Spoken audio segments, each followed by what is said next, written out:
Inside Out 2 Explained. Welcome back to the bonus table, where we are not recapping the movie today.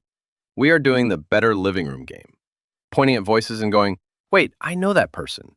Inside Out 2 is perfect for that because the cast mixes sketch comedy, stand-up, animation regulars, TV favorites, and Pixar people who have been building this place for years. The first voice you clock is Amy Poehler as Joy. Amy has that rare brightness that stays funny instead of turning sugary. You hear the improv muscle in there, fast, alert, ready to bounce off anything. She is doing a tiny executive with a clipboard and 3 backup pep talks.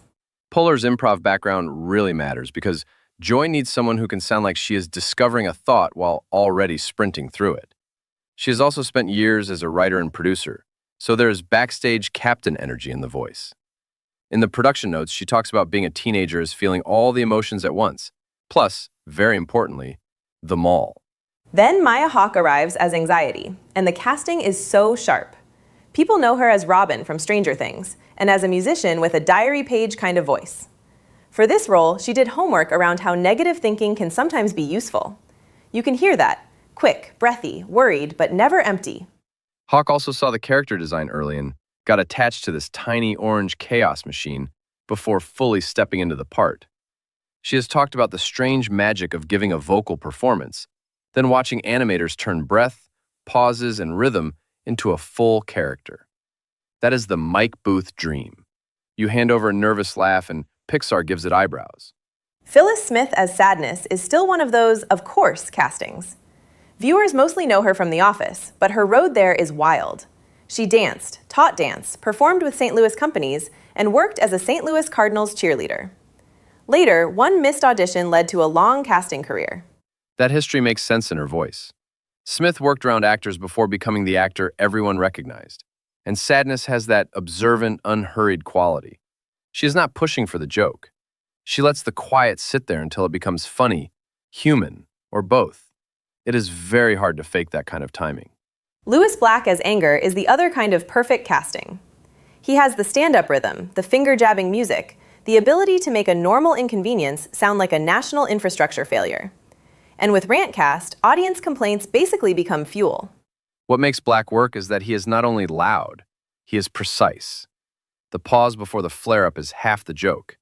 He has also been funny about not exactly having a neat emotional vocabulary when he was younger, which makes Anger feel less like a random shout and more like a translator for the thoughts polite people swallow. Tony Hale as Fear is a sneaky handoff. Buster from Arrested Development, Gary from Veep, Forky from Toy Story 4.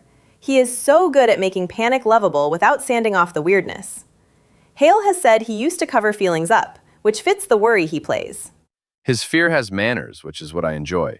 He is scared, yes, but he is also somehow worried about being inconvenient while sounding the alarm. That is a very Tony Hale zone. He can make one gasp feel like a full paragraph with footnotes. Ayo Edebiri as Envy is beautifully timed casting. People know her from The Bear, Bottoms, Abbott Elementary, and her writing and comedy work, and she brings this tiny, sparkling appetite to the voice.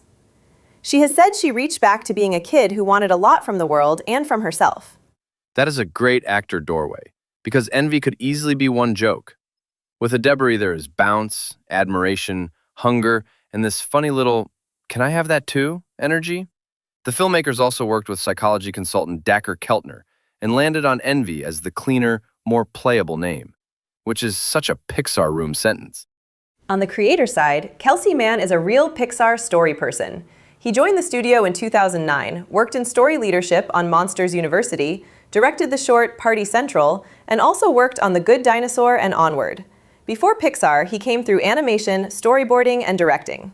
Mann's personal angle matters too. He has talked about teenage years as a time when feelings arrive before you really have names for them. That is not plot talk. That is a director remembering middle school with a full-body shiver.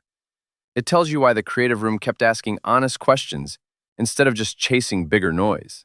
Meg LeFauve, credited for story, brings screenwriter, producer, teacher, and podcast brain all at once. She co-created The Screenwriting Life, so she spends a lot of time talking through how stories get built. Her own teenage reflection is very writerly. She has joked about being called Moody Meg. That is the perfect screenwriter origin story. A kid with too many feelings grows up and makes structure out of them. LeFauve also started in producing, including work with Jodie Foster's Egg Pictures, before becoming so associated with emotionally precise animation and big studio writing.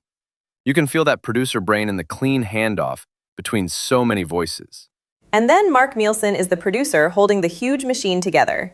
His Pixar history goes back to 1996, when he joined as a modeling and shading coordinator on A Bug's Life. He later moved through lighting, story management, production management, associate producing, and producing.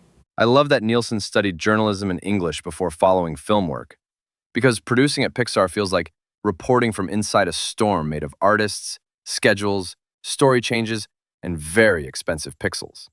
He has also remembered middle school as a time of wanting to blend in and feeling alone with big feelings, which gives his producer role a little heart. So nobody here feels randomly famous. Poehler brings improv brightness, Hawke brings musical nerves, Smith brings hidden history warmth, Black brings precision outrage, Hale brings anxious elegance, and Edebiri brings hungry sparkle. Then Mann, LeFauve, and Nielsen build around all of it. That is our people-focused bonus lap. No charts, no giant story microscope, just appreciation for the voices and filmmakers behind the movie. Thanks for hanging out with us, and next time one of these voices pops up somewhere else, do the classic living room move. Pause, point at the screen, and say, "Wait, I know exactly who that is."